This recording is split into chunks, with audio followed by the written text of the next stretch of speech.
Assalamualaikum warahmatullahi wabarakatuh. Dalam hidup diperlukan etika dan tata krama agar hubungan antara sesama manusia berjalan dengan baik. Begitu pula dengan etika dalam menjalankan ekonomi Islam. Rasulullah SAW memberikan petunjuk terkait bagaimana kita seharusnya mengedepankan etika dalam menjalankan ekonomi Islam. An Abdillah ibnu Amru qala sallallahu alaihi wasallam, arba'un idza kulla fika fala alika fa mataka minad dunya. Ada 4 hal jika engkau miliki dalam menjalankan ekonomi Islam ini, konsep ekonomi Islam ini, maka engkau akan mendapatkan segalanya dan dunia tidak berarti bagi dirinya. Apakah 4 hal yang dimaksud oleh Rasulullah tersebut yang kita butuhkan dalam menjalankan ekonomi Islam? Yang pertama adalah hibbi amanah atau menjaga amanah. Dalam setiap transaksi bisnis, ketepatan waktu, kualitas barang harus dijamin. Dan Islam memberikan garansi yang disebut dengan amanah. Menjaga amanah dalam Islam tidak harus pihak, dia harus 2 arah, di mana 2 belah pihak yang melaksanakan bisnis itu harus bersikap amanah. Adil amanita illa min wala takun man kholaka.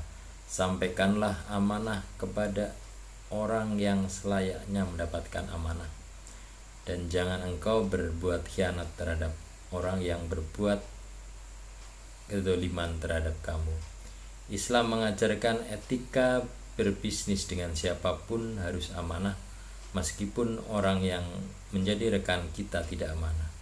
Dengan kata lain, amanah dalam setiap waktu, dalam setiap kondisi apapun. Itu prinsip yang wajib dilakukan oleh pengusaha muslim. Prinsip yang kedua dalam menjalankan bisnis Islam yaitu sidqu hadis atau berkata jujur. Mengatakan kualitas barang ini baik atau tidaknya dengan mengatakan hal yang sebenarnya, yang sesuai dengan kondisi yang sebenar-benarnya. Alaikum bisidqi fa inna sidqa yahdi ilal birri fa ilal birra yahdi minal jannah.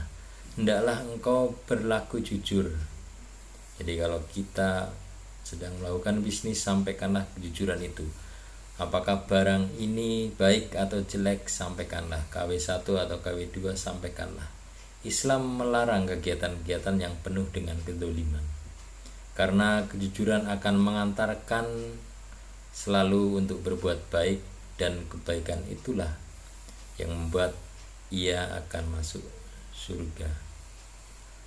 Kemudian prinsip yang ketiga dalam menjalankan bisnis Islam yaitu husnul khaliqah atau pelayanan prima, atau biasa kita sering dengan service excellence-nya. Diperlukan pelayanan yang maksimal atau service excellent dalam menjalankan bisnis kita. Kita harus memastikan bahwa pelanggan kita, lawan bisnis kita itu merasa nyaman, sehingga ia ingin selalu bersama kita selama kita memberikan pelayanan yang paling prima. Dengan kebaikan dan kesantunan yang luar biasa serta akhlak yang baik, itu merupakan suatu prinsip untuk keberlangsungan pelanggan. Kemudian yang terakhir atau yang keempat, etika dalam bisnis Islam yaitu ifatun fitukmah. Kita harus memastikan bahwa apa yang kita lakukan dengan bisnis yang kita jalankan adalah kehalalan, atau pastikan halal ya. Apapun transaksinya harus dipastikan bahwa kita sedang melakukan hal yang halal, tidak tergantung unsur yang haram sekecil apapun di dalam bisnis kita. Itulah yang perlu kita ketahui, bahwa etika bisnis dalam Islam itu mengandung keempat unsur yang tadi saya sampaikan, yaitu menjaga amanah, berkata jujur, kemudian pelayanan prima, dan yang terakhir adalah pastikan halal. Terima kasih. Wabillahi taufiq wal hidayah. Wassalamualaikum warahmatullahi wabarakatuh.